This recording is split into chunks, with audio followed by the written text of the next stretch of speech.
ఇంద్రకీలాద్రి అమ్మవారి ఆలయంలో శాకంబరి ఉత్సవాలు అత్యంత వైభవపేతంగా జరుగుతున్నాయి. అమ్మవారి మూల విరాట్తో పాటు ఆలయ ప్రాంగణమంతా కూరగాయలు, పళ్లు, ఆకుకూరలతో అలంకరించారు. తొలి రోజు 10 టన్నుల కూరగాయలతో అమ్మవారిని అలంకరించారు. ఇక మరింత సమాచారం మా ప్రతినిధి లీలా అందిస్తారు. ఇంద్రకీలాద్రి అమ్మవారి ఆలయంలో శాకంబరి ఉత్సవాలు అత్యంత వైభవపేతంగా ప్రారంభమయ్యాయి. ప్రతి ఏడాది ఆషాఢ మాసంలో శాకంబరి ఉత్సవాలని మనం జరుపుకోవడం ఆనవాయితీగా వస్తుంది. ఈ శాఖలు ఏవైతే ఉన్నాయో అమ్మవారి శాఖలన్నింటినీ కూడా దాతలు విరాళంగా ఇవ్వడం అయితే జరిగింది. వీటన్నిటినీ కూడా ఆలయంలో అలంకరించారు. అయితే ప్రతి ఏడాది శాకంబరి ఉత్సవాలు ఆషాఢంలోనే ఎందుకు జరుగుతాయి, ఈ ఉత్సవాల్ని ఆషాఢంలో చేయడానికి గల ప్రధాన కారణం ఏంటని మనతో మాట్లాడడానికి ఉమాకాంత్ శర్మ గారు, ఆలయ వైదిక కమిటీ సభ్యులు మనతో ఉన్నారు. వారితో ఒకసారి మాట్లాడదాం. గురువు గారు నమస్కారం అండి. ప్రతి ఏడాది ఆషాఢ మాసంలో మనం ఈ శాకంబరి ఉత్సవాలను ఎందుకు నిర్వహించుకుంటాం? శ్రీమాత్రే నమః. ఆదిపరాశక్తి అఖిలాండ కోటి బ్రహ్మాండ నాయకి జగన్మాత ఇంద్రకీలాద్రిపైన కనకదుర్గా స్వరూపంగా అవతరించి భక్తులను అనుగ్రహించే దివ్యమైన క్షేత్రంలో ఈ విశ్వావసనామ సంవత్సరంలో అమ్మవారి యొక్క శాకంబరి దివ్య మహోత్సవములు ప్రతి సంవత్సరం కూడా మనం ఆషాఢ శుద్ధ త్రయోదశి, చతుర్దశి, పూర్ణిమ 3 తిథులందు ఆచరిస్తూ ఉన్నాం. అసలు ఈ శాకంబరి ఉత్సవం ఎందుకు ఆచరిస్తూ ఉన్నాం? అమ్మవారు ఆ రూపంలో మనకి ఇలా ఎందుకు దర్శనమిస్తూ ఉన్నది? అమ్మవారు ఎన్నో అవతారములు ఉన్నప్పటికీ కూడా శాకంబరి స్వరూపంలో అమ్మవారు ఒక విశేషమైన ఒక వైభవోపేతమైన రూపంలో మనకు దర్శనమిస్తున్నారు.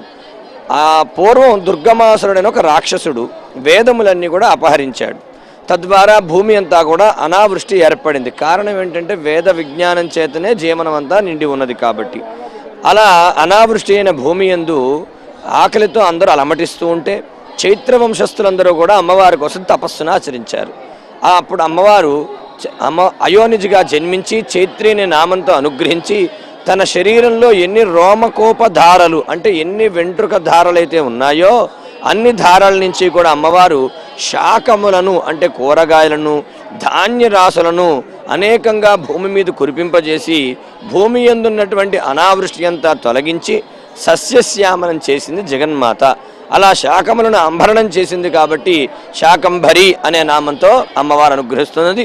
అటువంటి దివ్యమైనటువంటి స్వరూప దర్శనాన్ని ఈ కాలంలో జరిగిందనే భావంతో ఇప్పుడు మనం చేయడం జరుగుతూ ఉన్నది. సహజంగా ఆషాఢ మాసం అనేటువంటిది చాలా పరమ పవిత్రమైన మాసం, పురుషోత్తమ మాసంగా చెప్పబడేటువంటి మాసం. ఈ మాసంలో దాన ధర్మాదులు కానీ లేకపోతే సౌభాగ్య ద్రవ్యములు ముత్తైదుకు సమర్పించడం కానీ పుణ్యమైన ఫలితాన్ని అనుగ్రహించేటువంటిది. కాబట్టి ఇటువంటి మాసంలో అమ్మవారినే మనం ముత్తైదు, ఆవిడికి మించినటువంటి గొప్ప ముత్తైదు ఎవరున్నారు లోకంలో? ఆ తల్లిని చూసే మనం అన్ని అనుకరించుకుంటూ ఉంటాం. కాబట్టి అటువంటి తల్లి అనుగ్రహం మనం పొందడం కోసం ఆ తల్లికే మనం పసుపు కుంకుమలు, సౌభాగ్య ద్రవ్యములని అలాగే మధుర పదార్థములను సమర్పించుకొని ఆ తల్లి ఆశీస్సులు పొంది మనం కూడా అటువంటి సౌభాగ్యాన్ని పొందాలని అమ్మని ప్రార్థన చేయడం దీనిలో ముఖ్య ఉద్దేశం. భక్తులు కూడా చాలా మంది వచ్చారు. అమ్మ చెప్పండి, ఆలయానికి రావడం, అమ్మవారిని దర్శనం చేసుకోవడం ఎలా అనిపిస్తుంది? మాకు చాలా ఆనందంగా ఉందండి. ఇక్కడ వచ్చి చూస్తానే ఇదంతా మా ఊర్లో ఉన్న సౌడమ్మ దేవి ఆలయం ఉంది. మేము ప్రతి సంవత్సరం ఆషాఢ మాసంలో అమ్మవారి పుట్టినరోజును ఘనంగా జరుపుకుంటాము. ఈ విధంగా అలంకరణ చేయాలని కూడా మేము గట్టిగా నిశ్చయం చేసుకున్నాము. చాలా బాగుంది ఇక్కడికి వచ్చి చూసిన తర్వాత. మీదేమూరమ్మా? మాది పర్లపాడు అండి, కడప దగ్గర. కడప అండి, రాజుపాలెం మండలం, పర్లపాడు అండి మాది. చెప్పండి, మీరు ఎక్కడి నుంచి వచ్చారు? మేము అంతే అందరం కలిసి వచ్చాం. భజన బృందం అండి మాది.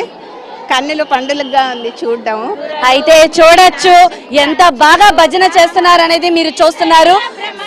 శాకంబరి ఉత్సవాలతో ఇంద్రకీలాద్రి అమ్మవారి ఆలయం అంతా కూడా అత్యంత వైభవపేతంగా ఉంది. ఎంతో మంది భక్తులతో అయితే మాత్రం ఇక్కడ కీర్తనలతో, అమ్మవారి గీతాలతో కూడా ఆలయం అంతా కూడా మారుమ్రోగుతుంది. తమ ఇంటికి రావాలని, తమ ఇంటికి ఆడపిల్లని ఎలా అయితే ఆషాఢ మాసంలో ఇంటికి తీసుకెళ్తారో అమ్మవారిని కూడా వారి ఇంటికి రావాలని కోరుకుంటూ అమ్మవారికి ఆషాఢ సారిని కూడా సమర్పిస్తున్నారు.